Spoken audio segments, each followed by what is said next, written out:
Good morning MCL. नमस्कार दोस्तों, मैं मंगेश शेलार आपका होस्ट आज के इस एमसीएल ट्रेनिंग सेशन में आप सभी का तहे दिल से स्वागत करता हूं और आशा करता हूं कि आप सभी स्वस्थ और मस्त होंगे। दोस्तों, हम सभी सपने देखते हैं, सभी का कोई ना कोई लक्ष्य, कोई ना कोई गोल होता है और गोल जितना बड़ा हो उतनी ही ज्यादा कठिनाइयां उसे पाने में आती है। लेकिन अगर हम इस बड़े लक्ष्य को, बड़े गोल को छोटे छोटे टुकड़ों में अगर बांट दे तो उन्हें पाने के बाद अंतिम ध्येय का रास्ता मुमकिन हो जाता है। बस इसी प्रिंसिपल का उपयोग और प्रस्ताव एमसीएल ने आप सभी के सामने रखा है। दोस्तों, एमसीएल भारतीय अर्थव्यवस्था को मजबूत बनाना चाहती है, लेकिन जो लोग एमसीएल के साथ में जुड़े हुए हैं वो ज्यादातर किसान परिवार से है और इसलिए बिलियन ट्रिलियन डॉलर सुनकर कहीं उनका दिल न बैठ जाए, इसीलिए इसे और आसान बनाने के लिए इन्हें टुकड़ों में, छोटे छोटे हिस्सों में बांटकर इस लक्ष्य को और आसान बनाया है एमसीएल ने। कैसे?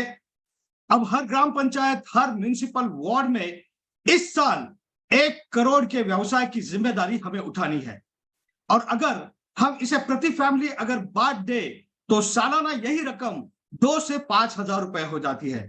तो दोस्तों, क्या यह नामुमकिन है? बिल्कुल भी नहीं।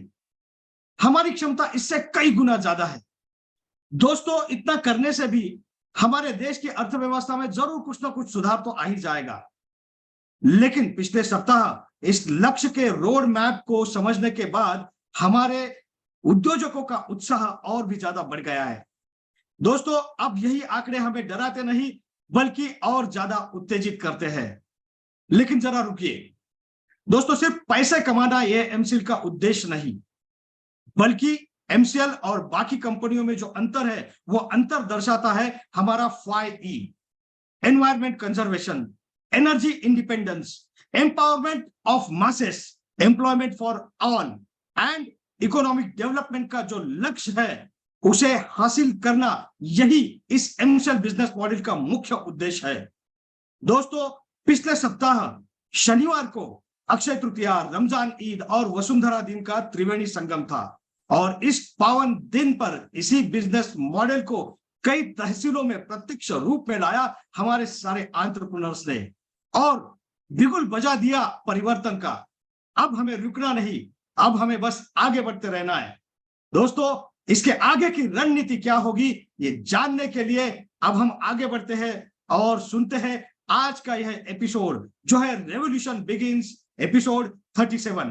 लेकिन इसके पहले चंद महत्वपूर्ण बातें आज के इस वेबिनार के बारे में। दोस्तों, यह वेबिनार एक टेलीविजन प्रसारण की तरह है जिसमें आप सभी मुझे देख और सुन सकते हैं, लेकिन मैं आपको देख नहीं सकता। आप सभी से यह नम्र निवेदन है कि कृपया अपना अपना इंटरनेट कनेक्शन चेक कर ले, अपने साथ एक पानी की बोतल और नोटपैड और एक पेन रखें। और एक जरूरी सूचना, और वो है आपका फीडबैक फॉर्म चैट बॉक्स में दी गई लिंक के ऊपर जाकर आपका फीडबैक फॉर्म हमारे साथ शेयर करना ना भूलिएगा। तो चलिए अब आगे बढ़ते हैं हमारे एमबी वीडियो के साथ।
हमारे आज के थॉट ऑफ द डे यानी कि आज के सुविचार की ओर। और हमारा आज का सुविचार है, कामयाब लोग दूसरों को गिराते नहीं बल्कि उनका सहारा बनते हैं। जी हाँ दोस्तों, आज के इस सुविचार के बाद अब मैं हमारे अगले स्पीकर को यहाँ पर इस मंच पर आपके सामने आमंत्रित करने जा रहा हूं। दोस्तों, उच्च विद्या विभूषित होने के बावजूद उन्होंने ग्रास रूट लेवल पर जाकर काम करने में कभी भी किसी भी प्रकार की शर्म महसूस नहीं की, बल्कि उसे भी उन्होंने एंजॉय किया। दूसरों के प्रति आदर भाव, कृतज्ञता, विनम्रता से उन्होंने सबका दिल जीत लिया। दोस्तों, सबको साथ लेकर चलना उनकी विशेषता है। तो अब ज्यादा समय न गवाते हुए हम उन्हें आमंत्रित करते हैं। So let's welcome cool, happy go lucky and respected, the most eligible and the most powerful person. So let's welcome Executive Director of MCL, Miss Prachi Dhole. Thank you Mangesh sir. नमस्कार, MCL परिवार में एक बार फिर से मैं आप सबका स्वागत करती हूँ। और चलिए हम बढ़ते हैं आज के वेबिनार सेशन की ओर। जैसे कि हम अभी सब लोग देख रहे हैं कि अप्रैल महीना शुरू है, जो कि महीना रहता है एकदम धूप का, जहाँ पे हमारा भारत जैसे देश में बाहर जाना भी मुश्किल होता है। लेकिन आज हम देख रहे हैं कि कई सारे भारतीय इलाकों में बारिश हो रही है, और सिर्फ सिंपल बारिश नहीं है, बल्कि जिसको बोलते हैं तूफान वाली बारिश, ऐसी बारिश हो रही है। अगर हम सिर्फ सेंट्रल भारत की बात करते हैं तो 200% से एवरेज से ज्यादा बारिश हमारे सेंट्रल जो भाग है उसमें हुई है। इसका अगर हम सोचते हैं कि मेट्रो सिटीज में हम रहने वाले, एसी में रहने वाले, हमें इस सब चीजों से क्या फर्क पड़ता है। लेकिन अगर हम थोड़ा सोचेंगे तो हमें ये पता होना चाहिए कि भारत जो है वो एग्रीकल्चरलिस्ट देश है।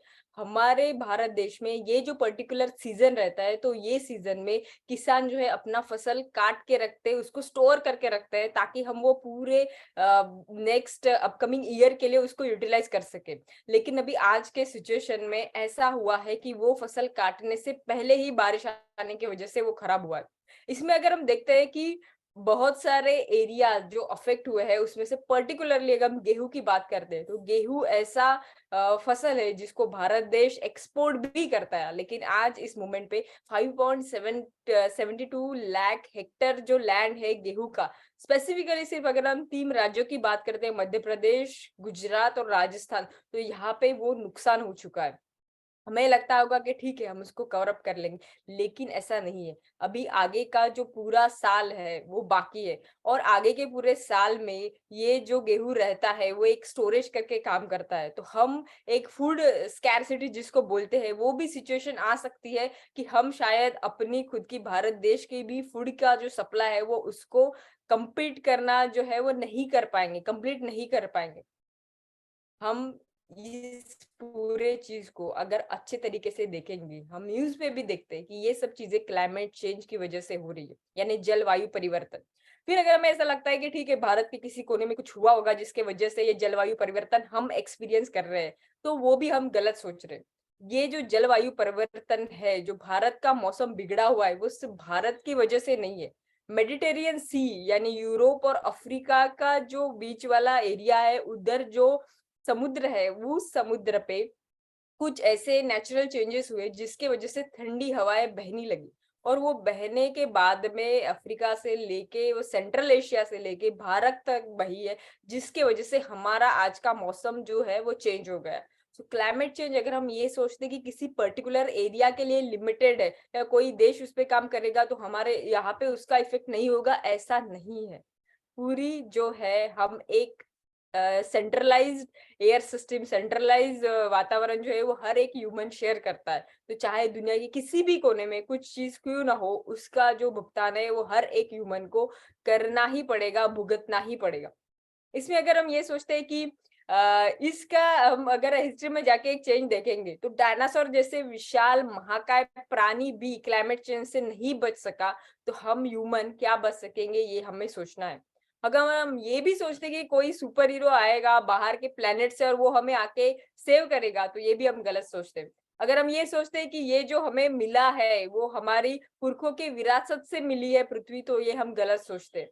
ये हमारी जो पृथ्वी है, हमें अपने नेक्स्ट जनरेशन से लोन पे मिली है। इसका अगर हमने अच्छे से यूटिलाइज नहीं किया, तो शायद अभी हमारे हाथ से सब चीजें निकल जाएंगी। आज मैं यहाँ पे कोई स्टोरी नहीं शेयर करना चाहती, कोई कहानी नहीं बताना चाहती। दिस इज बिकॉज अभी स्टोरी सुनने का और किसी ने क्या किया ये सब समझने का टाइम चला गया है। आज का जो मोमेंट है वो ये है कि क्या हम अपनी कहानी लिख सकते हैं, जो कि हमारे नेक्स्ट जनरेशन बच्चे जो है वो सुने, और उसे उसका एक आदर्श मान के वो भी अपनी धरती माता और पृथ्वी के लिए कुछ काम करें। अगर हम ये सोचते हैं कि हम क्या कर सकते हैं, तो एमसीएल ने आपको सभी के लिए ऑलरेडी एक प्लेटफॉर्म तैयार किया है, जो कि हर एक गांव में है, हर एक तालुका में है। हर एक गांव, हर एक तालुका में एक ऐसा इंसान जो जिम्मेदारी उठाए कि हर अपने वो गांव को सुजलाम सुफलाम बनाए, और फिर से अपने धरती माता को और भारत देश को number 1 economy in the world बनाए। तो चलिए, अभी मैं इसी के साथ में बुलाना चाहूंगी कि ऐसे इंसान को कि जिनको ये पता था कि रियलिटी क्लाइमेट चेंज आज नहीं बल्कि आज से 17 साल पहले इन्होंने इसको पहचाना, और पहचानने के बाद में उन्होंने इस पे काम करना शुरू किया, और उनका आज एक ही लक्ष्य है कि अपने धरती माता और भारत माता को फिर से उसका वैभव रिटर्न देना। So let me welcome हमारे एमसीएल के रचनाकार, सलाहकार और शिल्पकार डॉक्टर श्याम।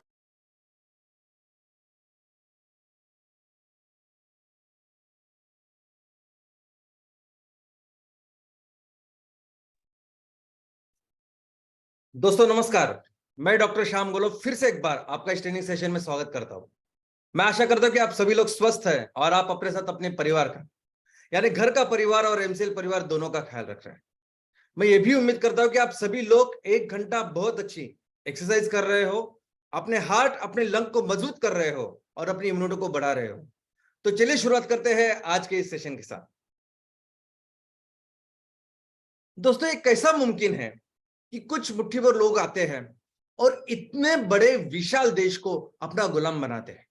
वो देश जो दुनिया की सबसे बड़ी आर्थिक महासत्ता है, जो पूरी दुनिया के लिए 35% तक जीडीपी बनाता है, वो देश जिसकी प्रति व्यक्ति आमदनी दुनिया में सबसे ज्यादा है, जिस देश में कई सारे राजाएं हैं, ऐसे देश को ये लोग आते हैं मुट्ठी भर, और ऐसे देश ऐसे बैकग्राउंड से आते हैं कि जो देश उनका वो बहुत पिछड़ा है, उनके पास उतनी इनकम नहीं, जीडीपी नहीं, कुछ भी नहीं।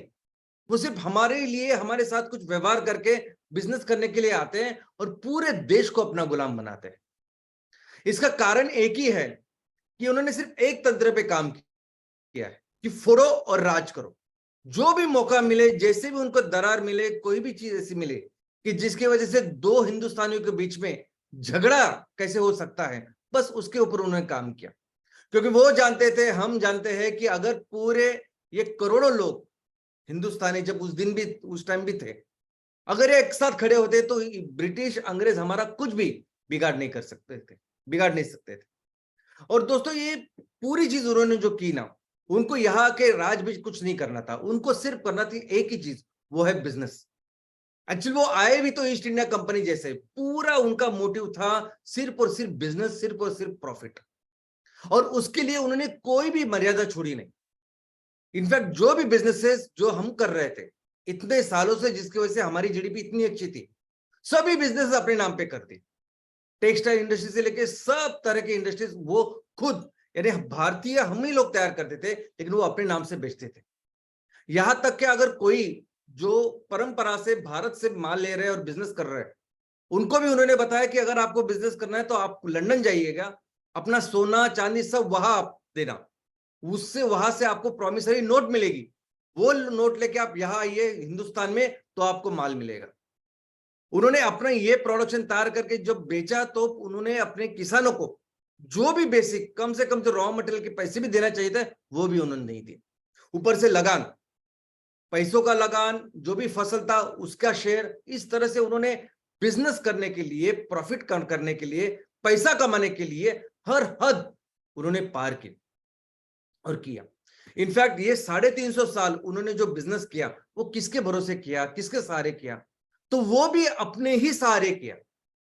उनको कहाँ पता था यहाँ की लैंग्वेज, यहाँ की भाषा बोली, कहाँ संस्कृति, उनको कुछ नहीं पता था। लेकिन फिर भी इतने विशाल देश पे उन्होंने राज किया सिर्फ और सिर्फ हमारे लोगों के वजह से। उन्होंने हमारे देश की पूरी जो मेंटालिटी है, मानसिकता ही बदल दी। सबसे पहले तो उन्होंने हमारी एजुकेशन सिस्टम बदल दी, और ऐसी एजुकेशन सिस्टम लाई कि जिसमें से सिर्फ क्लर्क, सिर्फ गुलाम उनके तैयार होते और उनकी सेवा करते। और पूरे देश की फिर ऐसी मानसिकता हो गई, लोगों की मानसिकता हो गई कि बस हमारा यही कर्म है कि ज्यादा से ज्यादा ईमान इतबारे अंग्रेजों की सेवा करना, यही सबसे बड़ा धर्म है। और वैसे ही फिर चलता रहा आगे के 350 साल तक। लेकिन दोस्तों, आज भी अगर आप देखोगे कि कई सारी कंपनियां, सिर्फ ईस्ट इंडिया कंपनी नहीं, लेकिन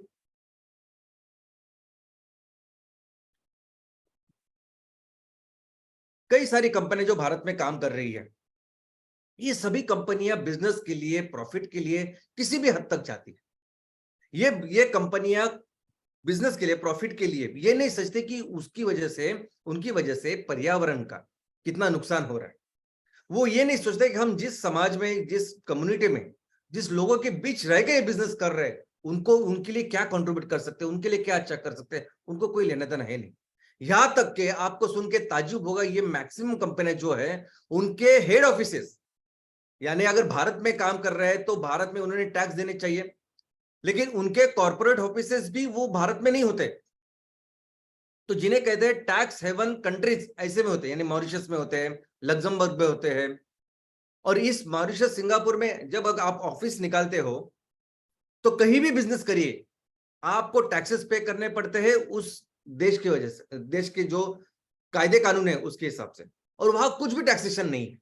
यानी भारत में रह के आप भारत में बहुत सारा माल बेच के बहुत सारे पैसे कमाते हो और भारत को टैक्स भी नहीं देते। इस तरह से ये कंपनियां काम करती है। यहां तक कि ये कंपनी बिजनेस के लिए, प्रॉफिट के लिए ऐसे ऐसे उत्पादनों का निर्माण करती है, उपभोक्ता, कस्टमर, कंज्यूमर, जिनके वजह से, जिनके पैसे से ये कंपनियां चलती है, वो उनके बारे में भी नहीं सोचते। बहुत बार ऐसे प्रोडक्ट्स का निर्माण करते हैं, वस्तुओं का निर्माण करते हैं जो उनके लिए बहुत हानिकारक होते हैं। अभी ये कोल्ड ड्रिंक ना कि सिर्फ शुगर का पानी है, लेकिन उसमें टेस्ट के लिए ऐसे केमिकल्स लगाए गए हैं कि जो केमिकल्स हमारे हेल्थ के लिए, सेहत के लिए बिल्कुल अच्छे नहीं। नेस्ले का एग्जांपल देखा हमने, जॉनसन पाउडर की वजह से इतने सारे कैंसर के पेशेंट, इतने सारे के कैंसर हुए हैं कि दुनिया के कई सारे देशों में, कोर्ट में, अदालत में उनके खिलाफ मुकदमे चालू है। लेकिन सिर्फ प्रोडक्ट्स की नहीं है, सर्विसेज की भी है। आज भी देखिए ना, आज हमारे सामने कई सारे ऐसे स्टार्टअप्स किसमें आ रहे, तो ऑनलाइन जुओ में आ रहे। मैं तो उसको ऑनलाइन जुआ ही कहूंगा ना। ऑनलाइन आप रमी खेल रहे हो पैसा डाल के, तो उसमें क्या कहेंगे हम? बचपन से हमने कभी पत्तों का हाथ, इस ताश को हाथ नहीं लगाया, क्योंकि ये जुआ खेलना यानी कितना गलत चीज होता था। और धड़ाधड़ आज की तारीख में हमारे सामने कितने सारे स्टार्टअप्स तैयार हो रहे हैं जो ऑनलाइन जुए के ऊपर काम कर रहे हैं, और सभी तरह के हीरो जिनको हम आइडल समझते हो, वो वहां काम कर रहे हैं। यहां तक कि ऑनलाइन गेम्स, अपनी टीम बनाओ, पैसा लगाओ। कुछ सालों पहले यही से बुकी वगैरह ऐसे ही करते थे ना। और आज अगर खेलना है बच्चों को, तो वो ग्राउंड पे जाके उन्होंने खेलना चाहिए। ऑनलाइन खेल रहे हो, यानी आप समझ रहे हो कि ऐसे सर्विसेज के साथ हमारा ये जो आने वाला भविष्य है, ये हमारे जो यंग जनरेशन है, ये बच्चे भी कहाँ जाएंगे, किस तरह का उनका डेवलपमेंट होगा, कैसे उनकी मानसिकता होगी, और इन्हीं के हाथों हमारा देश है आने वाले दिनों में। और ऐसी परिस्थिति में जब लोग प्रॉफिट के लिए कुछ भी कर रहे हैं, ऐसी परिस्थिति में जब एमसीएल बिजनेस कर रहा है, तो आप सोचिए कितना फर्क है। सबसे पहले तो एमसीएल बिजनेस इसलिए नहीं कर रहा है कि उनको हमें प्रॉफिट कमाना है, पैसे कमाना है। हमारी वो कंपल्शन है, वो मजबूरी है। बिजनेस एकमेव तरीका है इस दुनिया को बदलने का, इस ग्लोबल वार्मिंग को रोकने का, इस पर्यावरण का जो नुकसान हो रहा है उसको रोकने का। इसलिए हम बिजनेस कर रहे हैं, पैसे के लिए नहीं। लेकिन जो भी बिजनेस कर रहे हैं उसमें से पहले हम देखते हैं कि हम पर्यावरण का ख्याल रखें। हम बिजनेस के मॉडल हर चीज में ऐसे बनाए कि हम लोगों का ज्यादा से ज्यादा उसमें योगदान हो, और ज्यादा से ज्यादा पैसे या इनकम हम उनमें बांटे। और ऑफ कोर्स प्रॉफिट सबके साथ हम शेयर करें और सस्टेनेबल वे में बिजनेस करें। दोस्तों, हमारी जो फिलॉसफी है, हमारी जो सोच है बिजनेस की, वो काफी अलग है। यानी बिजनेस की जो डेफिनेशन है उसमें क्या समझते हैं हम, कि वस्तु या सेवा का आप निर्माण करो, उसको बेचो और पैसा कमाओ, यह है बिजनेस। लेकिन हमारी सोच यह है, हमारी फिलॉसफी यह है कि अगर आपके अपनी वस्तु के साथ, अपनी सेवा के साथ अगर समाज का कोई प्रॉब्लम है, उसको हल कर रहे हो, उसको सॉल्यूशन दे रहे हैं, तो वो है बिजनेस। अगर आप अपनी वस्तु से, सेवा से अगर मनुष्य या लोगों की जिंदगी बेहतर कर रहे हैं, तो वो है बिजनेस। और यही है ना, देखो हमारी सोच अभी पहले प्रोडक्ट से ही पता चलती है। जब हम एमकोल के साथ, एमस्टो के साथ अगर कुकिंग फ्यूल को, एलपीजी को अगर रिप्लेस कर रहे हैं, तो कितना बड़ा कंट्रीब्यूशन करे समाज में आज। क्योंकि हम जितने भी लाखों करोड़ रुपए आज ये फॉसिल फ्यूल के लिए दे रहे हैं, ये जीवाश्म ईंधन बाहर से लाने के लिए लाखों करोड़ रुपए जो दे रहे हैं ना, 13% जो पैसे, 13% जो ईंधन है वो एलपीजी का है। लगभग ये पूरा जो एलपीजी है, मैक्सिमम यानी 90% से ज्यादा ये एलपीजी घरों में लोग इस्तेमाल होता है। यानी कौन इसका बर्डन सहन करता है, तो हमारे परिवार के लोग, कॉमन लोग। सिर्फ 8% इंडस्ट्रियल में जाता है और सिर्फ 2% व्हीकल्स या गाड़ियों में जाता है। 21-22 इस साल में हमने 28.3 मिलियन टन, यानी 2,83,00,000 टन, इतना हमने एलपीजी कंज्यूम किया। और इसको अगर एमकोल के साथ रिप्लेस करना है, तो कम से कम 5,66,00,000 टन इतना एमकोल तैयार करना पड़ेगा इनको रिप्लेस करने के लिए। लेकिन बात सिर्फ इतनी नहीं है। हमारे जो नेशनल स्टैटिस्टिक्स ऑर्गेनाइजेशन है, उन्होंने जो सर्वे किया, गवर्नमेंट का सर्वे है, उन्होंने बताया कि 43% लोगों के पास तो ऐसी कोई कुकिंग ईंधन वो इस्तेमाल ही नहीं करते। वो आज भी कुकिंग के लिए लकड़ी या काउडंग, गोबर, इसका इस्तेमाल करते हैं, जिससे इतना धुआं हो रहा है, इतना इंटरनल पॉल्यूशन हो रहा है। जो हमारी माता बहनें हैं, जो बच्चे हैं, वो कितनी सारी उनकी बीमारियां हो रही है, क्या तकलीफ हो रही है, वो आंकड़े हमारे सामने हैं। तो सोचिए अगर हमें उन 43% जो कुछ भी नहीं कर रहे उनके लिए, और ये पूरा एलपीजी अगर उनको रिप्लेस करना है, तो इस काम के साथ, इस बिजनेस के साथ, इस प्रोडक्ट के साथ हम लोगों की कितनी बड़ी सेवा करेंगे, हम कम्युनिटी को कितनी बड़ी सेवा करेंगे। और क्या जरूरत है एलपीजी की, मुझे बताइए, क्या जरूरत है एलपीजी की, क्या जरूरत है इस धरती के अंदर वो पेट से वो गैस निकालने की और उसको इतने भारी सिलेंडर में डालने की जो कभी भी स्फोट हो सकता है, जो कभी भी फूट सकता है। ऐसा बॉम्ब तैयार करने की क्या जरूरत है, मुझे बताइए। पिछले 6 साल में 5122 इतने एक्सीडेंट हुए, लोकसभा के सांसद ने दी हुई ये फिगर है। और ये थोड़े ऐसे छोटे छोटे एक्सीडेंट नहीं, बड़े बड़े एक्सीडेंट्स हुए हैं, जिसमें मैक्सिमम महिलाओं और बाकी इनकी मौत हुई है। क्या जरूरत है इन बॉम्ब को पालने की। और ऐसे कंडीशन में, ऐसे सिचुएशन में जब हम ये प्रोडक्ट लेके आते हैं, तो ये है एक्चुअल बिजनेस। क्योंकि इसके साथ ना कोई ये एक्सप्लोजन वगैरह तो होगा ही नहीं। ये जो लाखों करोड़ रुपए हम दूसरे को दे रहे हैं, ये सभी हमारे किसानों को जाएंगे, हमारे लोगों के पास जाएंगे, हमारे उपभोक्ता, हमारे कस्टमर जो आज की तारीख में 75 रुपए से लेके 110 120 रुपए पर प्रति किलो एलपीजी को दे रहे हैं, उनको कितने कम रुपए में ये एलपीजी, ये स्टोव उसको उनको मिलेगा, और कितना पैसा उनको बचेगा। क्या जरूरत इतना पैसा देने की, वो भी दूसरे को। और दोस्तों इतना ही नहीं, ये प्रोडक्ट करके, अगर स्पेशल सिर्फ प्रोडक्ट की अगर बात करें आप, तो ये प्रोडक्ट करके भी बहुत बेहतर है। क्योंकि ये पूरा जो फोसिल फ्यूल का जो मार्केट है ना, उसमें एक चीज है जिसके बारे में आप पढ़िएगा और देखिएगा आजू बाजू, उसका नाम है मिलावट। पेट्रोल में, डीजल में, इवन एलपीजी में, इन सभी चीजों में ये मिलावट के बिना बिजनेस होता ही नहीं, ऐसे बोला, ऐसे करते हैं। नहीं तो वो पेट्रोल के पीछे 40-50 पैसों से नहीं वो पूरा पेट्रोल पंप चलेगा। और वैसे ही अगर वहां ऐसे जीवाश्म ईंधन है और वहां हमारा स्वच्छ ईंधन, जब एमकोल स्वच्छ एकदम अच्छे रॉ मटेरियल से जब बनता है, तो उसका क्या इफेक्ट होता है, इसका वीडियो शायद आपने देखा होगा। ये सिंपल छोटे से अपनी दुकान चलाने वाला आदमी बोलता है कि जितना मैं कोयला इस्तेमाल करता था, आधे से भी कम हमारे एमकोल लगता है उसके लिए। तो ये काम करना, ये असली बिजनेस। और ये इस तरह के जो बिजनेस हम लोग करेंगे ना, इससे सिर्फ पैसे नहीं मिलेंगे, तो बहुत बड़ा आत्मिक समाधान, बहुत बड़ी खुशियां मिलेगी, जिसको पैसे में नहीं तोल सकते हम लोग। अभी देखिए, यह आदमी जो इसको आप देख रहे हैं, ये दुनिया का सबसे खुश आदमी, 300 अलग अलग तरह के उसके इलेक्ट्रोड्स लगा के उसकी पढ़ाई की गई। वो क्या कहता है, वो क्या लोगों को बताता है कि खुशियां कब आती है। यानी जब हम खुद के बारे में सोचते हैं ना, तो खुद के बारे में सोचना बहुत ही ज्यादा थका देने वाली चीज है, एग्जॉस्टिंग चीज है। जब खुद के बारे में जब सोचते हो ना, तो ड्रेन करते हैं, स्ट्रेस बहुत ज्यादा बढ़ता है, हेवी हो जाता है दिमाग, क्योंकि पूरी दुनिया से अगेंस्ट खुद के बारे में सोचना होता है। लेकिन अगर आप दूसरों के बारे में सोचते हो, खुश रहने का, मानसिक तान तनाव दूर करने का सिर्फ एक ही तरीका है, वो है परोपकार। जब आप दूसरों के बारे में सोचते हो ना, तो आपका कोई भी तान तनाव नहीं रहता। वो सोचना, वो काम करना बहुत ही ज्यादा प्रेरणा, बहुत ही ज्यादा खुशी देने वाली ऐसी चीज है। और दोस्तों वही हम लोग काम कर रहे हैं आज की तारीख में, जहां बिजनेस करने के लिए लोग किसी भी हद तक जाते हैं, कंपनियां किसी भी हद तक जाती है, कुछ भी करती है, ऐसी चीजों में हम पर्यावरण की, लोगों की और देश की सेवा कर रहे हैं। लेकिन ठीक है, ये तो हुई फिलॉसफी, ये तो हमारे विचार हो गए, लेकिन हकीकत क्या है? तो हकीकत ये है कि ये सभी लोग बहुत बड़ा बड़ा बिजनेस कर रहे हैं। हकीकत क्या है कि हमें भी इनके साथ रह के बिजनेस ही करना पड़ेगा, प्रवचन नहीं। और बिजनेस सिर्फ बिजनेस नहीं करना पड़ेगा, तो हमें उनसे बढ़ के बहुत ज्यादा ऐसा बिजनेस करना होगा। तो क्या है उसका रोड मैप, कैसे करेंगे इस बिजनेस को? तो दोस्तों, इस बिजनेस करने का सिर्फ एक ही तरीका है। ये बिजनेस जब हम करेंगे, ये बिजनेस के जो टारगेट्स है, ये बिजनेस के टारगेट्स किसी पैसे को लेकर नहीं है, प्रॉफिट को लेकर नहीं है, जिसे बाकी की कंपनियां करती है। हमारा जो बिजनेस है, हमारा बिजनेस का जो रोड मैप है, वो रोड मैप है जरूरतों के हिसाब से।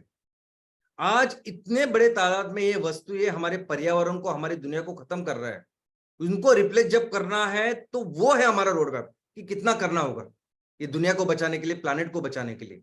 हम जिस गांव में रहते हैं, जिस शहर में रहते हैं, हमारे आजू बाजू के हमारे किसानों के लिए, हमारे जो बेरोजगार लोग हैं, उनके लिए क्या करना पड़ेगा, कितना बिजनेस करना पड़ेगा, वो है हमारा रोड मैप। और ये जब दोनों की बात करते हैं, जब हम प्लानेट की बात करते हैं, हमारी दुनिया की, और हमारे लोगों की बात करते हैं कि जिनके बीच में हम लोग हैं और जिनकी जिम्मेदारी हमने ली है, तब हमारा रोड मैप बनता है बहुत ज्यादा। यानी हमारे ग्राम पंचायत में 150 करोड़ का टर्नओवर हमें करना है। हर म्युनिसिपल वार्ड में 250 से लेकर 300 करोड़ का टर्नओवर करना है। अब ये बहुत बड़े बड़े आंकड़े, इतना बड़ा पैसा, इतना बड़ा रेवेन्यू, इतना कैसे निर्माण करेंगे? तो दोस्तों अगर हम सभी लोग अमेरिका में होते तो शायद इतनी बात नहीं कर सकते थे, गांव के बारे में इतना नहीं बोल सकते। शायद हम यूरोप में होते, चाइना में होते, कई देश में, किसी भी देश में होते तो शायद हम इतने आंकड़ों के बारे में नहीं बोल सकते थे, क्योंकि उनके पास इतने रिसोर्सेस नहीं है उनके पास ऐसी मिट्टी, जिस पट्टी के मिट्टी से इतनी उपजाऊ मिट्टी जिसे इतने सारे उत्पादन होते हैं, ऐसी मिट्टी, ऐसा पानी जो अवेलेबल है हमारी खेती के लिए, इंडस्ट्रीज के लिए नहीं है उनके पास। लोग जो एक्सपर्ट है हस्तकला में, और हस्तकला की कई सारी चीजें जो रिप्लेस करेगी पेट्रोकेमिकल को, नहीं है उन देशों में। आयुर्वेद एक ऐसी चीज है जिससे टिकिया, वॉशिंग पाउडर से लेके दवाई बनाई जाती है, नहीं है उनके पास। और इसीलिए जिस टारगेट या जिस पोटेंशियल की हम लोग बात कर रहे हैं, जिस बिजनेस की बात कर रहे हैं, जिस रोडमैप की बात कर रहे हैं, वो हमारे पोटेंशियल के हिसाब से है, और ज्यादा से ज्यादा करना है, क्योंकि जरूरत है आज इस दुनिया को इस करने की। और दोस्तों फिर इसकी ब्लूप्रिंट क्या है, कैसे करेंगे वो बिजनेस, कैसे इतना बड़े बिजनेस की तैयारी कैसे करेंगे, कैसे उसको अचीव करेंगे, मैक्सिमम बिजनेस का पोटेंशियल कैसे पूरा करेंगे, तो उसका एक ही तरीका है। और वो तरीका क्या है? तो हमें आंदोलन का निर्माण करना पड़ेगा, हमें एक्चुअली आंदोलन करना पड़ेगा। दोस्तों ये लोग जिस तरह से बिजनेस करते हैं आजू बाजू, उनके तरीके से उनके जैसा बिजनेस करके नहीं चलेगा। And it is not just about a business, ये पैसों के लिए, प्रॉफिट के लिए नहीं है। लेकिन अब आप देख रहे हैं ना अपने आंखों से क्या परिस्थिति चल रही है आजू बाजू, क्या परिस्थिति हो रही है हमारे किसानों की। ग्लोबल वार्मिंग कितनी तेजी से आगे बढ़ रहा है। तो हमें एक्चुअली आंदोलन करना पड़ेगा कि जिस गांव में हम लोग काम कर रहे हैं, जिस म्युनिसिपल वार्ड में कर रहे हैं, वहां के रहने वाले सभी लोग इस आंदोलन का हिस्सा बने, यानी सिर्फ शामिल ना हो। जो मकसद हमारा है, जो लक्ष्य हमारा है, वो उनका भी हो, कि मिलके इस दुनिया का ख्याल रखते हैं। इस तरह का आंदोलन करना पड़ेगा। इनफैक्ट आंदोलन करना यानी क्या, मैं आपको बोलता हूं, आंदोलन करना यानी इन लोगों को बताना कि क्या सही है क्या गलत, इनको एजुकेट करना, इनको नॉलेज देना। उनको पता चलना चाहिए कि आज अगर हर दिन कहीं ना कहीं तूफान के साथ बारिश हो रही है, किसान जो दिन रात मेहनत करके फसल तैयार कर रहा है, उसको नुकसान हो रहा है, तो उसका कारण क्या है बताना पड़ेगा उनको। बताना पड़ेगा कि अगर हमने पेट्रोकेमिकल की कोई भी चीज इस्तेमाल की, वो कहीं ना कहीं कचरा होके कहीं ना कहीं जाके पानी को, जमीन को, हवा को वो प्रदूषित कर रही। लोगों को समझाना होगा, एजुकेट होना, ध्यान देना पड़ेगा। यही तरीका है, और यही तरीका है। यही वो चीज है जो हमारे भगवान, जिनको हम भगवान समझते हैं, मानते हैं, उनकी पूजा करते हैं, उन लोगों ने भी की। उन्होंने भी पूरी अपनी जिंदगी लोगों को सही क्या है, गलत क्या है, इसकी शिक्षा दी, पूरी जिंदगी उसके लिए दी।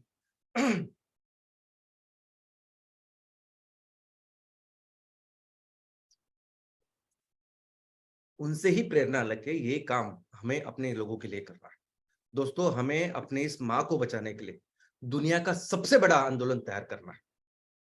वो आंदोलन की जिसकी वजह से फिर ये आने वाले कुछ साल में हम ये पूरे संकट को अपने कंट्रोल में लेके आए। और ये जब ये आंदोलन करेंगे तो हमारा मिशन क्या होगा, ये आंदोलन जब करेंगे तो क्या लक्ष्य हमारा होगा, जिस लक्ष्य के लिए, जिस चीज के लिए हम लोग आंदोलन करेंगे, तो वो है 5 E।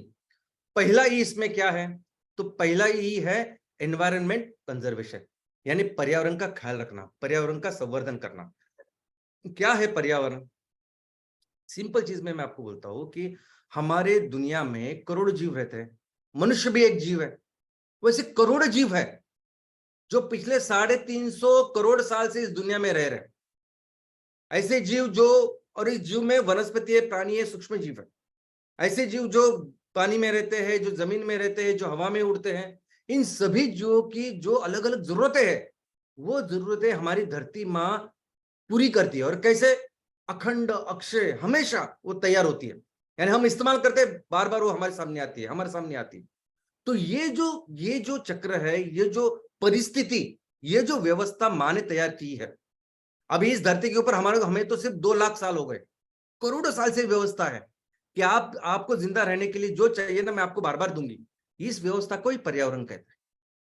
और हमारा कर्तव्य है कि अगर हमारे कुकर्मों के वजह से इस व्यवस्था को हम लोग बिगाड़ रहे हैं तो पहले इस व्यवस्था को अच्छा करें, इस व्यवस्था को रखना, कायम रखना, ताकि हम हजारों साल, लाखों साल आगे भी ये दुनिया चलती रहे।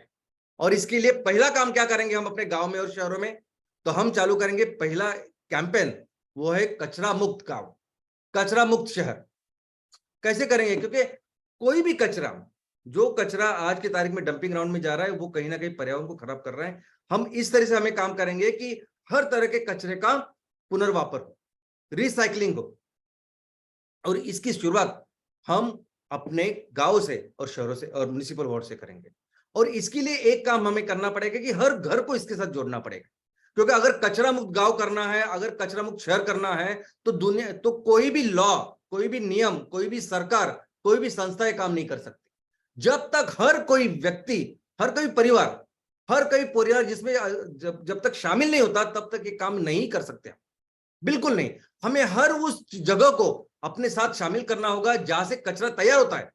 हर एक घर जो हमारे गांव में और शहरों में है, उसके साथ हर तरह का ऑफिस, गवर्नमेंट ऑफिस हो या प्राइवेट कार्यालय हो, उसके बाद कमर्शियल इंडस्ट्रियल प्लेसेस, होटल हो, रेस्टोरेंट हो, हर कोई चीज जहां कचरा तैयार होता है उसमें कंपलसरी उसमें पार्टिसिपेट करना चाहिए। और क्या होगा पार्टिसिपेट करने के बाद? क्या करेंगे? तो दोस्तों, ये जो कचरा तैयार होगा ना, इस कचरे को घर पे ही हम लोग सेग्रीगेट करेंगे। उसके बिना कोई तरीका नहीं है। हम सब मिलके सिर्फ गीला कचरा और सूखा कचरा सिर्फ इतना करें तो ये बिल्कुल काफी नहीं है। दुनिया की कोई भी ऐसी टेक्नोलॉजी नहीं है कि जो आपने सभी तरह के इनऑर्गेनिक कचरे मिक्स कर दिए और उसको ट्रीट करे। कोई भी नहीं है। कोई भी ऐसा नहीं है कि ऑर्गेनिक में आप लकड़ी भी डालो, घर का भी कचरा डालो और पूरा डालने के बाद उसको 100% फिर उसको रिसाइकल करो। नहीं है। हमको कंपलसरी हमारे हर कचरे का वर्गीकरण घर पे ही करना होगा या जहां सोर्स है वही करना होगा।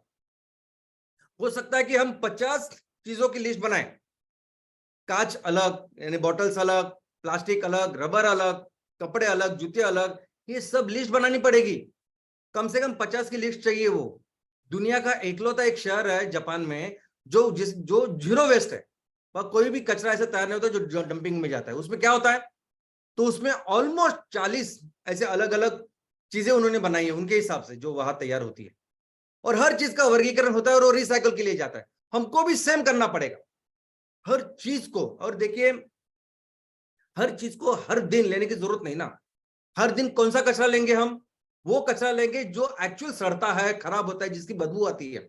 लेकिन कई सारा ऐसा कचरा है जो हम हफ्ते में 1 बार, हफ्ते में 2 बार ले सकते हैं, 15 दिन में 1 बार ले सकते हैं। जैसा हमारा न्यूज़पेपर रद्दी जो हमारी होती है, अखबार जो होते हैं, अभी अखबार तो 1-1, 2-2 महीने संभाल के रखते हैं ना हम लोग। वैसे ही करना पड़ेगा। क्योंकि अगर एक बार आपने इसको अलग अलग किया, कोई भी चीज हो, कोई भी तरह का मेटल हो, कोई भी रबर हो, इनफैक्ट छोटी से पतली प्लास्टिक की अगर थैली से लेके कुछ भी प्लास्टिक हो, एक बार अगर हमने उसको अलग किया, सेग्रीगेट किया, तो दोस्तों फिर काम हो गया। क्योंकि हर चीज को रिसाइकल करने के कई सारे फैक्ट्रीज है। आप सिर्फ उनको वो चीज है ना, वो सेग्रीगेट करके उनको दे, वो रिसाइकल करते हैं। आज हर जगह पे कई सारे शहरों में ऐसे सभी ई वेस्ट से लेके, जूतों से लेके, कपड़ों से लेके हर चीज रिसाइकल होती है। आज हम इमीडिएटली उनके साथ टाइप कर सकते हैं, आगे बढ़ के, आगे चल के हम खुद अपनी इंडस्ट्री तैयार कर सकते हैं और इससे मुनाफा, ये प्रॉपर बिजनेस ही है। हम उनको रॉ मटेरियल देने के बाद वो भी उससे चीज बना के आगे बेचने वाले हैं। और ये जो रॉ मटेरियल से ये जो पैसा है, ये हम अपने जो ग्राहक है जो इसको कंट्रीब्यूट करें उनको दे सकते हैं। हमें बेसिकली काम करना होगा कबाड़ी वाला जैसे काम करता है ना, कि आज की तारीख में वो आपसे ये अखबार लेता है, उसके पैसे देता है ताकि वो यही अखबार किसी अखबार वाली कंपनी को, रिसाइकलिंग वाली कंपनी को ज्यादा पैसे में बेचता है। वैसे ही काम करना है। वो कांच हो, मेटल हो, रबर हो, कुछ भी हो, हमको 10 पैसे भी मिलते हैं ना, तो 10 पैसे में 5 पैसे उसको दे देंगे हम लोग। और ये सब चप्पल, ये चप्पल, जूते, कपड़े, पेपर, ग्लास, बेडशीट, हमारा फर्नीचर वगैरह, हर कोई चीज रिसाइकल हो सकती है। हम अगर उसको वैल्यू दे तो ये पूरा काम जो है ये आसान हो जाएगा, जिस तरह से कपड़े के बारे में होता है, और ये हमको करना है। और दूसरा, ये जो एक डंपिंग ग्राउंड है ना, आज की तारीख में जहर के पहाड़ बने हुए हैं। ये हवा को, पानी को, हमारी जमीन को खराब कर रहे हैं, और इसको भी करेंगे। एक बार हमने ये वहां के जाने को, कचरे को रोका, फिर इस डंपिंग ग्राउंड में बना हुआ ये पूरा जो है ना, ये कंस्ट्रक्शन में काम आएगा, ये रोड बनाने के लिए काम आएगा। और दोस्तों, इसके बाद, इसके साथ ही और एक चीज हमें करनी है, जो इमीडिएटली करनी है, एक कैंपेन की शुरुआत करनी है, और उसका नाम है मच्छर मुक्त गांव, मच्छर मुक्त शहर। अभी आपको लगेगा कि मच्छर क्या है। इनफैक्ट मच्छर के बारे में हम जब भी बात करते हैं तो क्या, आप कैसे बात करते हैं, कैसी मुहावरे है हमारे मच्छरों के बारे में, अरे वो क्या मच्छर है मेरे सामने, ये क्या है मच्छर। यानी मच्छर हमें ऐसा समझते हैं कि मच्छर कोई है ही नहीं, चीज इतनी छोटी सी है।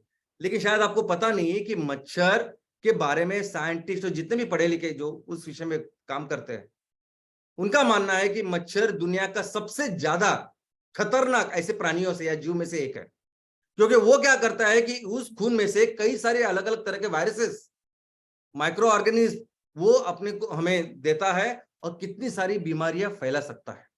आपको तो सिर्फ 3 बीमारियां ज्यादा पता है, मलेरिया, डेंगू और चिकनगुनिया, लेकिन उसके अलावा कई सारी बीमारियां हैं जो ये फैलाता है। मच्छर इतना ज्यादा उपद्रवी है, फाइलेरिया से लेके कई सारी चीजें हैं जो मच्छर के कारण होती है।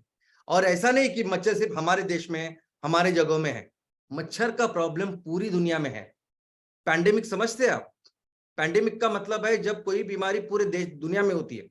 वही अभी हमने एक पैंडेमिक देखा ना, कोरोना का पैंडेमिक देखा, जो 2 साल तक पूरी दुनिया को वो ये कर रहा था, लेकिन तकलीफ दे रहा था। लेकिन ऐसा समझे कि ये जो मच्छर है, मच्छर का जो प्रॉब्लम है, ये भी एक पैंडेमिक है जो सिर्फ 2 साल से नहीं, कई साल से है।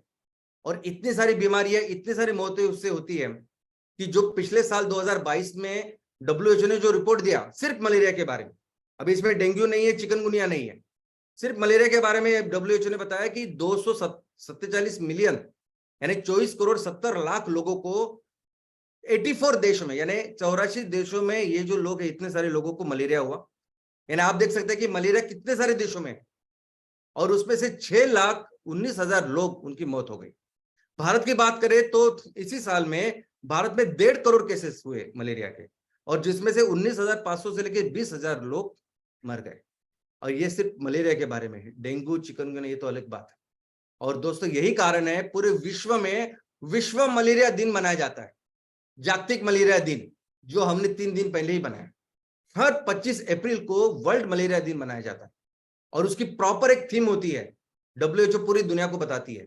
ये इस बार भी है, इन्वेस्ट, इनोवेट एंड इंप्लीमेंट, कि किस तरह से इस मलेरिया को हम निर्मूलन करें, इसको निकाल दें।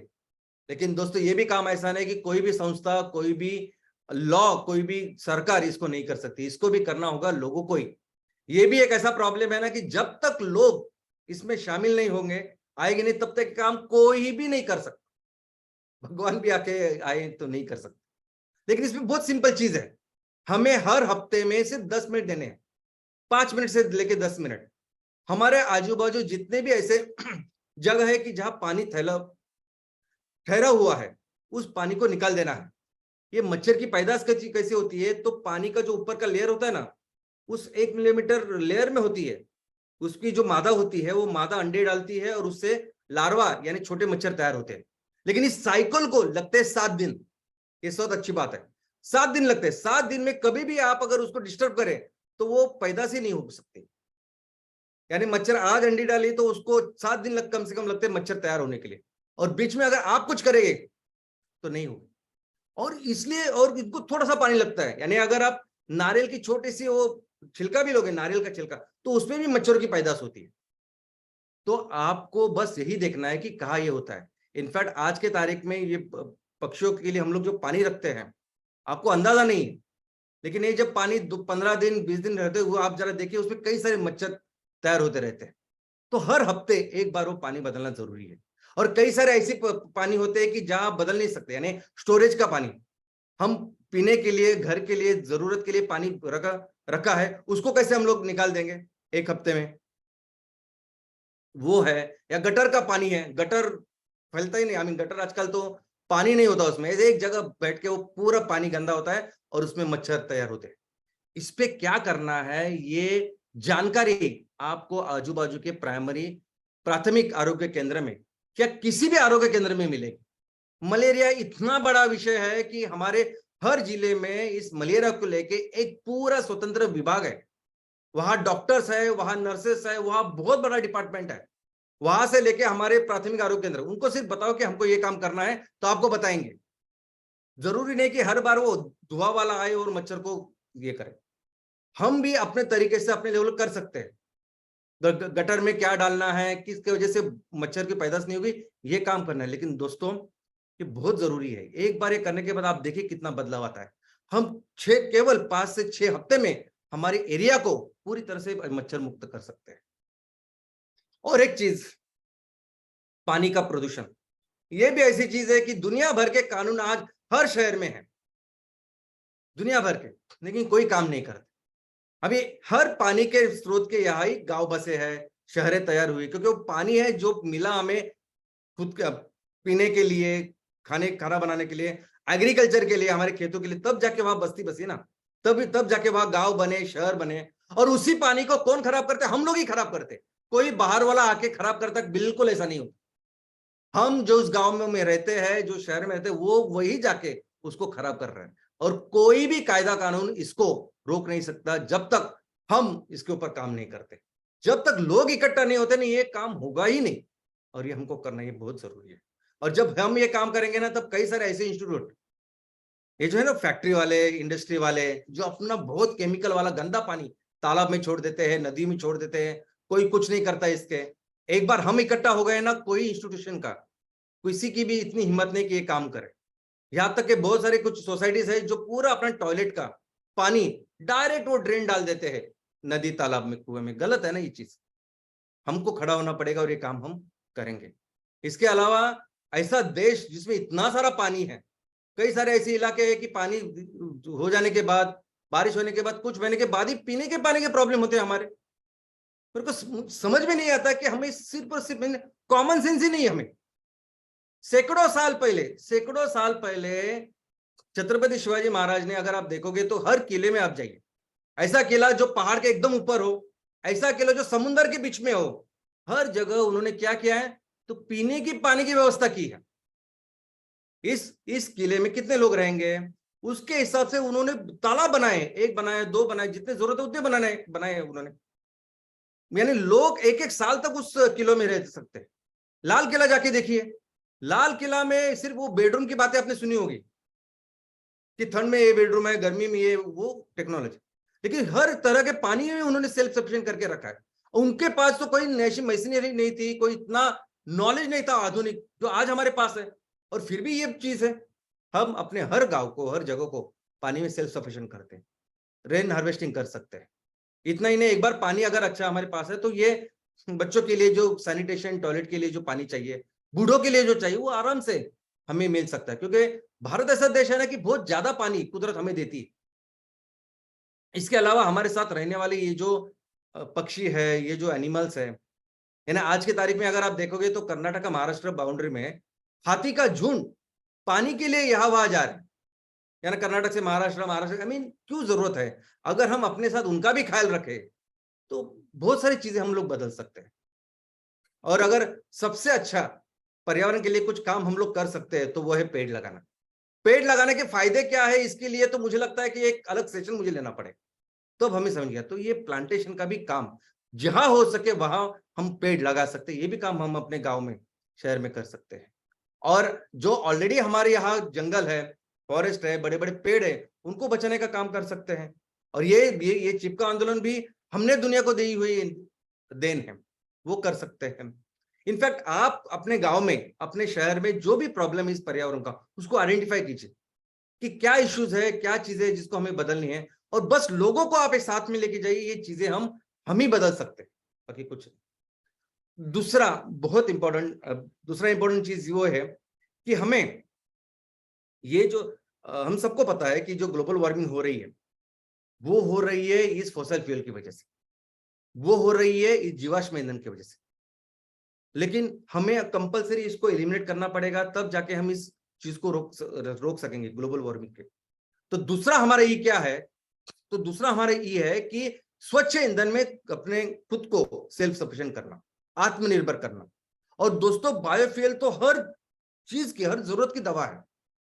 यानी अभी कुकिंग ईंधन से लेके विमान में जो ईंधन लगने वाला है ना, सब तरह का ईंधन हम लोग बना सकते हैं, हमारे किसान बना सकते हैं, कोई भी प्रॉब्लम नहीं है।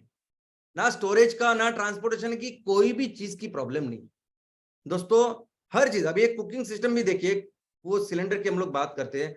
अभी ये चूल्हा अगर देखेंगे तो वो लाल जो बक्सा है, उस लाल बक्से में आपको वो एमकोल डालना है, अपने आप जैसे जरूरत है उतना वो एमकोल लेगा और वो इस्तेमाल होगा। इतना ही नहीं, इंडस्ट्रीज में आज जो फर्नेस ऑयल, एलडीओ, डीजल ये जो इस्तेमाल होता है, इसको बहुत आसानी से हम बायोमास के ऊपर, बायोकोल के ऊपर, एमकोल के ऊपर लेके जा सकते हैं। इसका जो विज्ञान साइंस है वो बहुत ही सिंपल है। हमारे आईटीआई, हमारे जो इंजीनियर बच्चे वो ये काम कर सकते हैं। कमर्शियल, अभी कमर्शियल में भी देखिए कि अच्छे अच्छे होटल में, 5 स्टार होटल से लेके रिसोर्ट में, अगर आपको अच्छे दिखने वाले उपकरण चाहिए जो एमकोल के ऊपर काम करेंगे, तो ये उपकरण है। ये हो सकता है ट्रांसपोर्टेशन, यानी हर कोई गाड़ी आज जो पेट्रोल पे चलती है, डीजल पे चलती है, जो फोसाइल सीएनजी पे चलती है, हर गाड़ी को हम अपने एमसीएनजी पे चला सकते हैं, हमारे मिथेन पे चला सकते हैं। यहां तक कि आप देख सकते हैं कि ये जो टू व्हीलर है, ये टू व्हीलर को उन्होंने किट लगाया ऊपर से, कंपनी बिल्ड भी सीएनजी उन्होंने किट लगाए थे, लेकिन हम लोग भी लगा सकते हैं। हर गाड़ी को हम लोग कन्वर्ट कर सकते हैं हमारी इस बायोफ्यूल के ऊपर। और ये ईवी इलेक्ट्रिक व्हीकल है कि जहां कुछ नहीं चलता वो नई गाड़ी लेनी पड़ती है, वैसी जरूरत नहीं है दोस्तों। और ये सबसे इंपॉर्टेंट, बिजली। अभी हम सभी जानते हैं कि भारत में जितनी भी बिजली बनती है, 70% तक जो बिजली है वो हम अपने कोयले से बनाते हैं। अभी कोयले को 100% रिप्लेस तो कर ही सकते हैं हम लोग एमकोल के साथ, लेकिन जरूरी नहीं कि उसके लिए बहुत बड़े बड़े प्रोजेक्ट्स लगाए। हमको पता है कि अगर हमें छोटी सी जगह के लिए अगर बिजली चाहिए, तो हम क्या करते हैं, डीजी सेट का उपयोग करते हैं, डीजल जनरेटर सेट का उपयोग करते हैं। उतना छोटा सा सेट भी हो सकता है एमकोल का। ये जो भी चित्र मैंने आपको अभी दिखाया है ग्रीन में, जो प्रॉपरली डीजल जनरेटर जैसे दिखता है, वो हमारे एमकोल पे चलने वाला जनरेटर है। उससे उतना ही नहीं, वो बाजू में अगर आप देखते हो कितनी सिंपल टेक्नोलॉजी आप देखिए, वो जो 2 सिलेंडर है, एक सिलेंडर में आप एमकोल डाल रहे हो, दूसरे सिलेंडर में उसमें उससी वाप तैयार होके वो जो आगे का इंजन है, वो इंजन उसको वो चला रहे हैं और बिजली का निर्माण या पावर का निर्माण कर रहे हैं। इतने सिंपल जनरेटर हमारे एमकोल के साथ। यानी अगर किसी स्कूल को बिजली चाहिए, किसी हमारे इंस्टीट्यूट को चाहिए, किसी गांव के लिए चाहिए, ऐसी सभी जगह के लिए हम लोग खुद अपनी बिजली तैयार कर सकते हैं। तीसरा ही, जिसकी जिम्मेदारी आपकी, मेरी, हमारी सबकी है, और वो है 100% एम्प्लॉयमेंट। दोस्तों हमें अपने गांव में, अपने शहरों में रहने वाले सभी ऐसे लोग कि जिनको आज रोजगार की जरूरत है, नौकरी की जरूरत है या आमदनी की जरूरत है, इन सभी को आमदनी, रोजगार देना ये हमारा काम है। इसके लिए ये एमसीएल का जन्म हुआ है। इसलिए पहले तो आप अपने गांव में, अपने शहर में कितने ऐसे लोग हैं, उसका एक प्रॉपर रजिस्टर बनाइए, उसका पूरा एक सूची बनाइए। और ऑफकोर्स फीस भी कुछ लेने की जरूरत नहीं है, वो एमपीओ के एक बार सभासद हो गए, इसका मतलब वो होगा। और ये होने के बाद फिर देखिए कि ये लोग क्या काम कर सकते हैं। और हमारे लिए स्त्री और पुरुष समान है, यानी सिर्फ पुरुष घर में सिर्फ एक आदमी तो एक, ऐसा नहीं। जितने पुरुष है, जितने स्त्री है जो काम करना चाहते हैं और उनको फिर देना हमारा काम है, तो उनकी एक सूची तैयार कीजिए। और कौन सा काम दे सकते हैं, क्या कर सकते हैं हम, तो हमारा एक फोकस है कि हमें ऐसी चीजों का तैयार करना है जो इको फ्रेंडली हो, पेट्रोकेमिकल को रिप्लेस कर रहे हो और हमारे उपभोक्ता को अच्छी सर्विस दे रहे हो। तो ऐसे कई सारी चीजें घर में बनाई जा सकती है। अगर अभी आप देख रहे हो ये पाउडर क्या है, तो ये पाउडर डिश वॉशिंग पाउडर है, यानी बर्तन धोने की पाउडर है। ऐसे बर्तन धोने की पाउडर, टिकिया, साबुन से लेके, शैम्पू से लेके, कपड़ों से लेके, जूतों से लेके, कितने चीज बनाई जा सकती है। तो आप देखिए कि आपके लोग क्या बना सकते हैं और कौन सी ऐसी चीजें जो हम लोग बेच सकते हैं, क्योंकि हमें बेचना है, वो कर सकते हैं। और लेकिन इससे भी एक बहुत इंपॉर्टेंट चीज इसमें ऐसी है कि कई सारे ऐसे बच्चे, लड़के लड़कियां, इनफैक्ट बूढ़े भी हो सकते हैं कि जिनको बहुत रुचि होती है रिसर्च और डेवलपमेंट में। दोस्तों हमारे देश की जो ब्रेन है वो दुनिया में सबसे अच्छे, सबसे डेवलप्ड ब्रेन है, ऐसा मैं बोल सकता हूं। क्योंकि अगर आप जाओगे पूरी दुनिया में तो जितने भी रिसर्च इंस्टीट्यूशन है, नासा से लेके कोई कहीं भी, आप किसी भी देश में चले जाओ, भारतीय बहुत ज्यादा दिखेंगे आप, क्योंकि भारतीय का ब्रेन एक्चुअली उतना अच्छा है।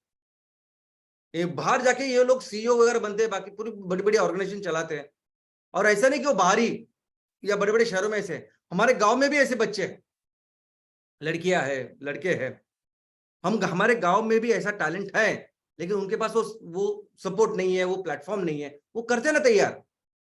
ये एमकोल पे चलने वाले इतने सारे उपकरण वो तैयार करेंगे, और कुछ रिसर्च है जो हमें खेती में चाहिए, खेती में कई सारी चीजों की जरूरत है, ये लोग तैयार करेंगे ना बच्चे। हमारे आईटीआई सेंटर्स है हर तहसील में, आपके तहसील में नहीं होगा तो बाजू के तहसील में होगा। इंजीनियरिंग कॉलेजेस है, बताओ उन बच्चों को, जाओ सेमिनार दो उनको, बताओ कि क्या, और ये सभी लोग आके बहुत अच्छा कंट्रीब्यूशन दे सकते हैं। और ऐसे लड़के या ऐसे लोग कि जिनके पास कोई करने वाला, उनको पता नहीं क्या करना, तो इनको ट्रेनिंग दी जा सकती है। अभी बाम्बू के, जूट के कई सारे उत्पादन हमें तैयार करना है, हम उनको बता सकते हैं कि आप ये तैयार कीजिए, हम इसको बेचेंगे। चौथा ही, एम्पावरमेंट ऑफ मासेस। अभी एम्पावरमेंट या सक्षमीकरण, सबलीकरण ऑफ मासेस यानी लोगों का, यानी कौन वो लोग? तो दोस्तों हमारे समाज में कई सारे ऐसे लोग हैं ना कि जो खुद ऑलरेडी कोई ना कोई बिजनेस कर रहे हैं, कोई ना कोई उद्योग कर रहे हैं, धंधा कर रहे हैं, वो अपने पैरों पे खड़े होने की कोशिश कर रहे हैं, मेहनत कर रहे हैं, लेकिन उनको वो सपोर्ट नहीं है जो चाहिए। हो सकता है उनको सपोर्ट नहीं मार्केटिंग का, कि जो भी वो तैयार करे उसको बेचने का उनको सपोर्ट चाहिए, या उनको रॉ मटेरियल नहीं है, कि जो रॉ मटेरियल उनको चाहिए वो रॉ मटेरियल नहीं है, या पैसे लग सकते हैं, या ऐसी कोई भी चीज। अगर हमको उनके लिए सपोर्ट सिस्टम भी तैयार करे तो भी कितने सारे लोगों की एक अच्छी आमदनी हम लोग तैयार कर सकते हैं। और ऐसे लोगों में नंबर 1 पे अगर कोई है तो हमारा किसान। हमारा किसान भी एक उद्योजक ही है ना, हर दिन रात बेचारा मेहनत करता है, बारिश हो, ठंडी हो, गर्मी हो, जाता है, दिन भर काम करता है, अपना बिजनेस ही डेवलप करता है ना, माल तैयार करना और बेचने की कोशिश करता है, उसको भी सपोर्ट देना, ये तो हमारा केंद्र बिंदु है। हम हमेशा इसके बारे में बात करते हैं कि इसके ही भरोसे सबसे ज्यादा काम इसके लिए हमें करना है। लेकिन इसी के साथ कई सारे महिला बचत गट भी है। हम हमेशा कहते हैं कि महिला बचत गट तो सिर्फ पेपर पे होते हैं,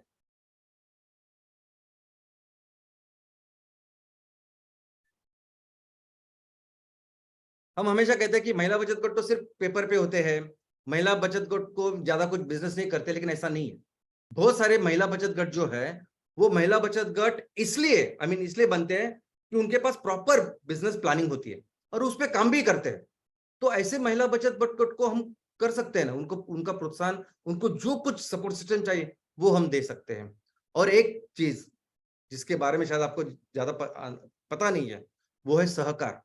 जब भी कोऑपरेटिव की बात करते हैं, सहकार की बात करते हैं, तो हमारे सामने सिर्फ अमूल आता है, दूध उत्पादन आता है, हमारे सामने सिर्फ आता है कि शक्कर का उत्पादन, शुगर इंडस्ट्रीज। लेकिन सिर्फ इतना ही नहीं है, भारत में 60 और 70वें दशक में बहुत सारी चीजों में सहकार के द्वारा चीजों का निर्माण हुआ, इंडस्ट्रीज का निर्माण हुआ। यहां तक कि हमारे शहरों में कितनी सारी बैंक है जो सहकारी तत्वों पे चलती है, आपको पता है। लेकिन यही नहीं, कई सारी सूद गिरनी से लेके कई सारी गिरनियां हैं, चीजें जो आज भी है, जो सहकारी तत्वों पर बनी है, लेकिन अभी सहकारी तत्व जाके ये कॉर्पोरेट तत्व आया है, इसलिए उनके पास वो सपोर्ट सिस्टम नहीं है जो चाहिए। लेकिन इनको अगर हम लोग ले, इनको अगर हमें सब अच्छी तरह से सपोर्ट दे, तो भी बहुत बड़े लेवल पे एक रोजगार का निर्माण हो सकता है, और वो हम करेंगे। पांचवाई क्या, कि हर एक फैमिली को, हर एक परिवार को उनका आर्थिक विकास करना। क्योंकि हम जानते हैं कि भारत देश में जो कुछ इनकम का निर्माण हो रहा है वो बहुत ही विषम है। जितना भी बिजनेस हम लोग करते हैं, बिजनेस है, जो भी इनकम तैयार होता है देश में हमारे, इतनी विषमता है कि 1% आदमी में 1% जो लोग हैं ऊपर के, उनके पास 1/3 इतना इनकम उनके पास जाता है, और आधे जो लोग हैं नीचे वाले, उनके पास 5.9 यानी 6% से कम इतना इनकम जाता है। और ये विषमता अगर आप देखोगे इसके आंकड़े, तो हर साल ये विषमता बढ़ती जा रही है, और अभी हमको इसके ऊपर काम करना है। हर परिवार को एक रिस्पेक्टेबल इनकम चाहिए, घर के लिए चाहिए, बच्चों की पढ़ाई शिक्षा के लिए चाहिए, अच्छा घर चाहिए, खाने पीने के लिए चाहिए, वैद्यकीय सुविधा के लिए चाहिए। लेकिन सिर्फ इतना ही नहीं, मुझे तो लगता है कि बच्चों का जो सर्वांगीण विकास होना चाहिए, खेलकूद, रिक्रिएशन, ऐसी चीजें होनी चाहिए बच्चों के लिए, तभी जाके उनकी पूरी तरह से डेवलपमेंट होगी, अच्छी डेवलपमेंट होगी। उसके लिए पैसे चाहिए। हमारे आप जो बूढ़े लोग हैं उनके लिए रिक्रिएशन के लिए चीज चाहिए, उसके लिए पैसे चाहिए। तो हमें जो इनकम का निर्माण करना इन सभी लोगों के लिए करना है, और ये है हमारा पांचवा ई। दोस्तों, कई सारे ऐसे परिवार है हमारे देश में कि जिनको कोई फर्क ही नहीं पड़ता है, दिवाली है, ईद है या कोई त्योहार है, क्योंकि वो मना ही नहीं सकते। ऐसी ऐसी कंडीशन में आज वो लोग रहते हैं। तो ये हमारा कर्तव्य है कि इन सबको ऐसे इनकम देना कि वो भी खुशियां मना सके ना, वो भी हकदार है इन सब चीजों के। तो इसके लिए काम करना ही हमारा पांचवा ही है।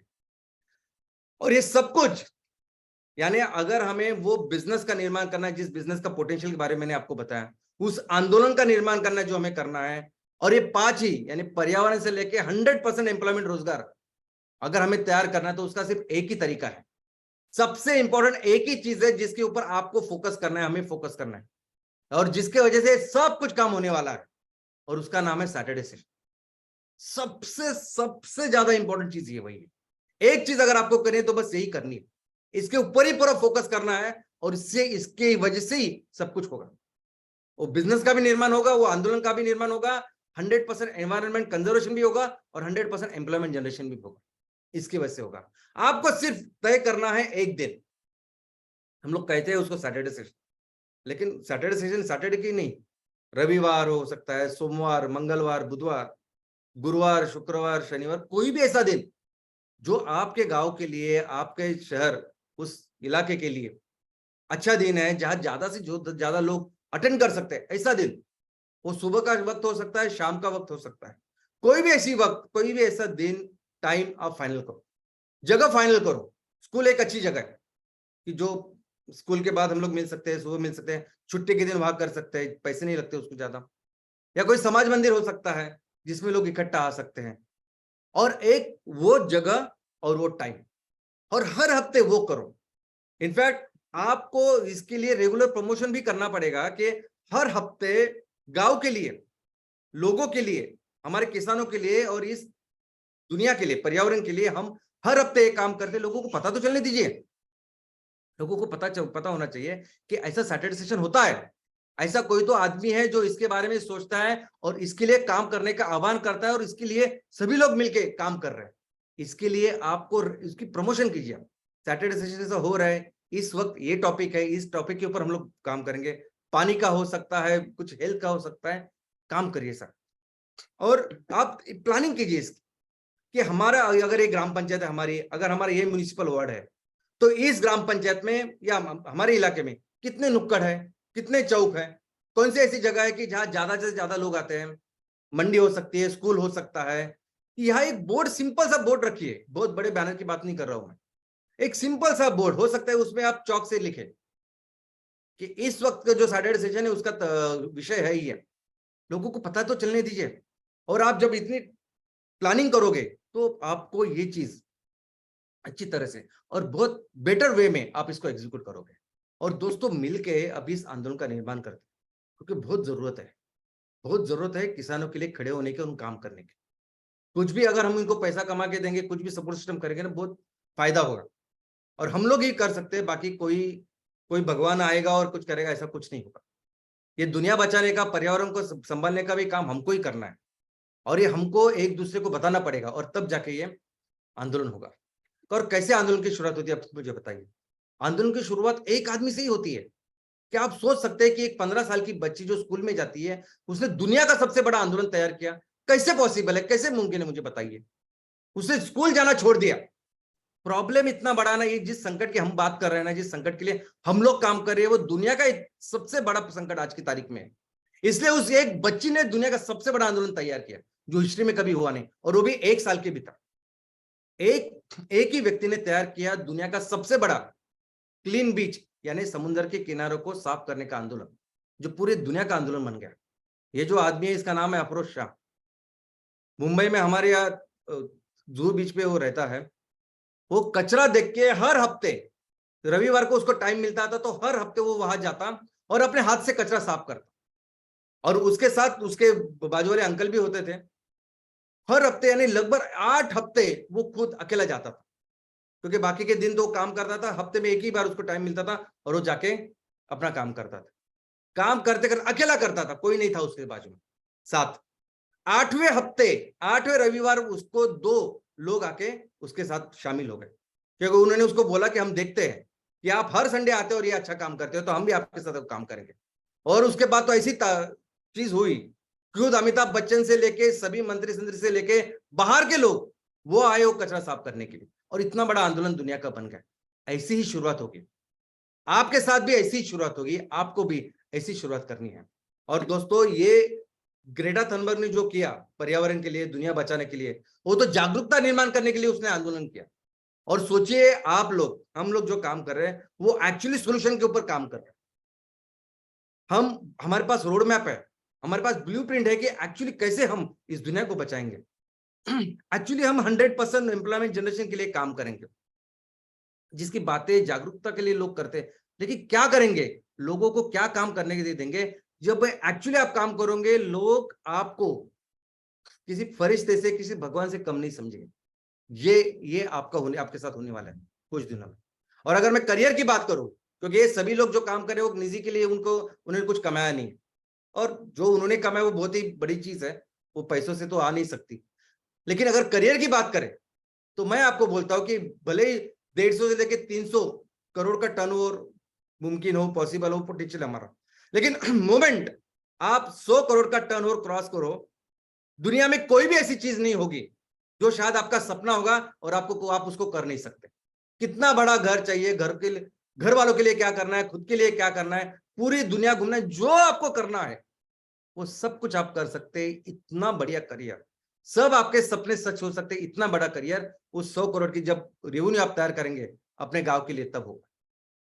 और दोस्तों, इसलिए एक सिंगल एजेंडा के ऊपर हम लोग साथ काम करते हैं, एक सिंगल एजेंडा, कि जितने भी लोग हैं ना, उस लोगों से 60 से 80% लोग हमारे साथ इस आंदोलन में शामिल होने चाहिए, स्टेक होल्डर होने चाहिए। और ये सबसे इंपॉर्टेंट एक लाइन एजेंडा है, बस इसके ऊपर आप काम करो तो आपका वो बहुत बड़ा फाउंडेशन बन गया।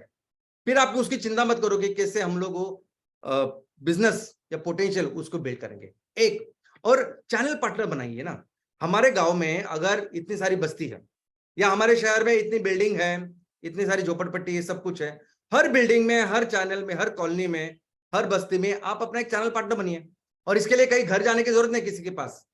आप अपने सैटरडे सेशन जब अच्छी तरह से करेंगे तो ऐसे लोग मिलेंगे आपको, जो पढ़े लिखे हैं, जो जानते हैं इन चीजों को, जो जानते हैं आपका महत्व क्या है, कि क्या कर रहे हैं हम लोग, और वो आपके साथ जुड़ेंगे और बहुत आसानी से फिर हम उस लक्ष्य को पार करेंगे। इनफैक्ट आप अपने साथ जो भी वार्ताहर है, जो भी न्यूज रिपोर्टर है, उनको भी लीजिए, उनको बोलिए कि हम लोग ये काम करते हैं, हमको कुछ ऐड वगैरह देनी नहीं है उसके लिए, लेकिन उसके बारे में लोग जागरूकता निर्माण करेंगे, लोगों को बताएंगे।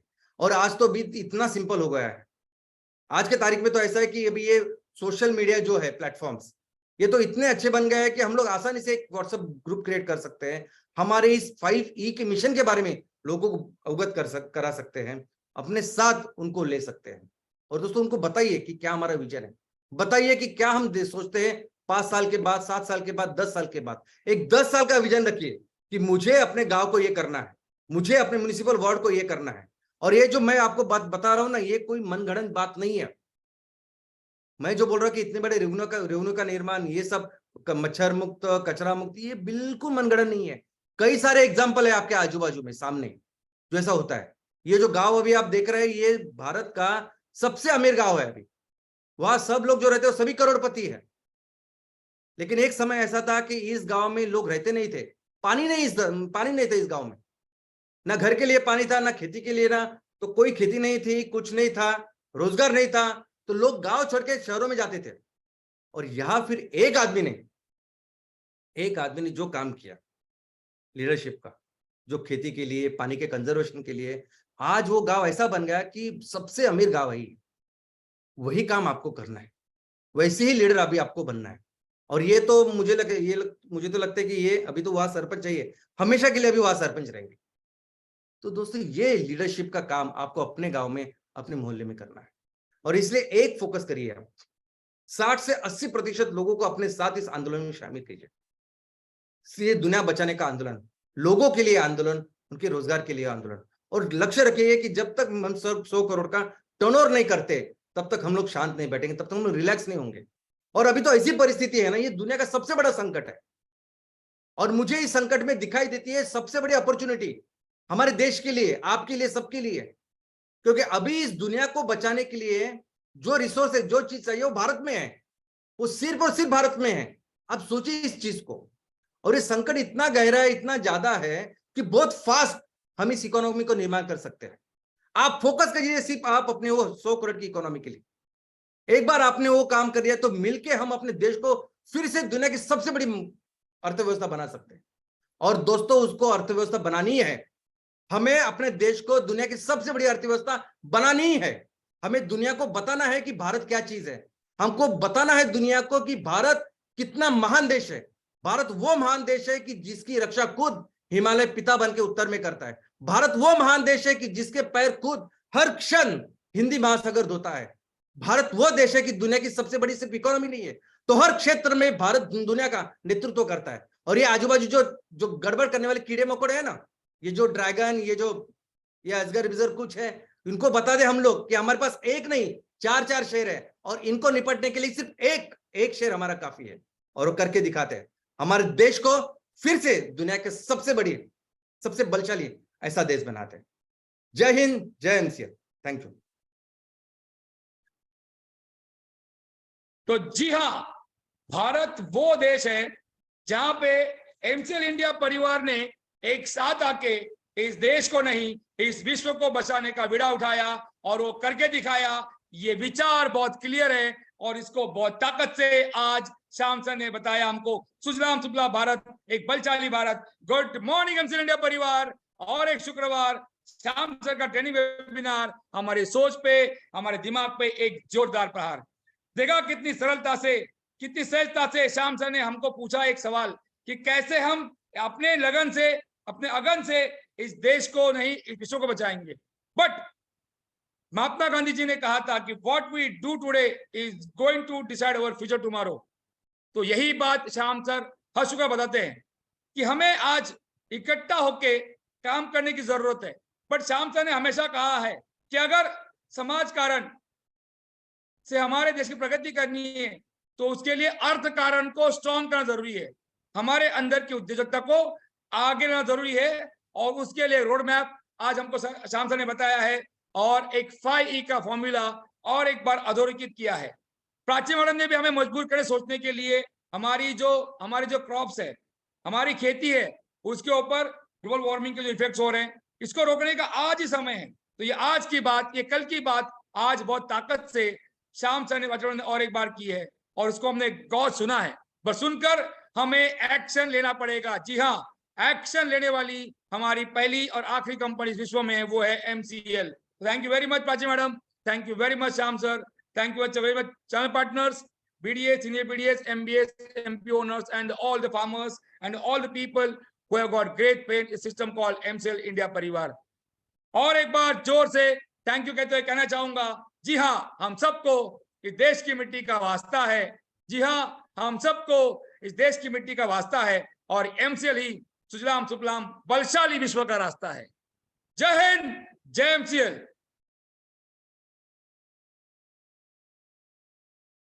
Thank you very much, Dr. Lavesh sir, and thank you very much, Prachi madam, for inspiring us कि अब हमें बस स्टोरी सुनने के बजाय अपनी स्टोरी बनाने के लिए अपना समय, अपनी एनर्जी खर्च करनी है।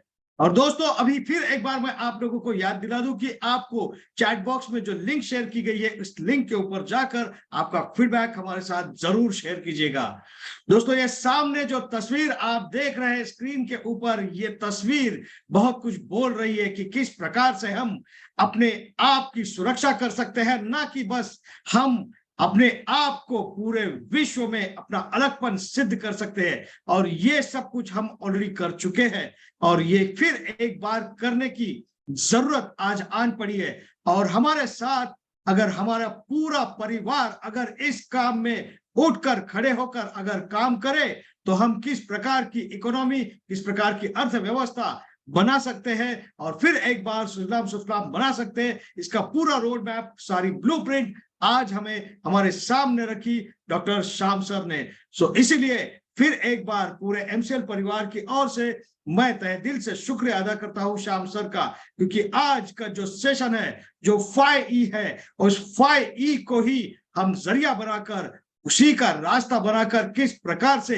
व्यवसाय निर्माण कर सकते हैं, हमारे इकोसिस्टम को हम संभाल सकते हैं, लोगों में रोजगार निर्माण कर सकते हैं, एनर्जी में पे हम स्वावलंबन ला सकते हैं, और साथ ही साथ हम किस प्रकार से हमारे एक जो लोग हैं, इन लोगों को हम और ज्यादा एम्पावर कर सकते हैं। ये सारी बातें आज हमें बताई श्याम सर ने। थैंक यू वेरी मच दोस्तों। दुनिया से अब डरने का नहीं, लेकिन दुनिया को अब दिखाने का ये मौका है, और इस मौके को हम गवाएंगे नहीं।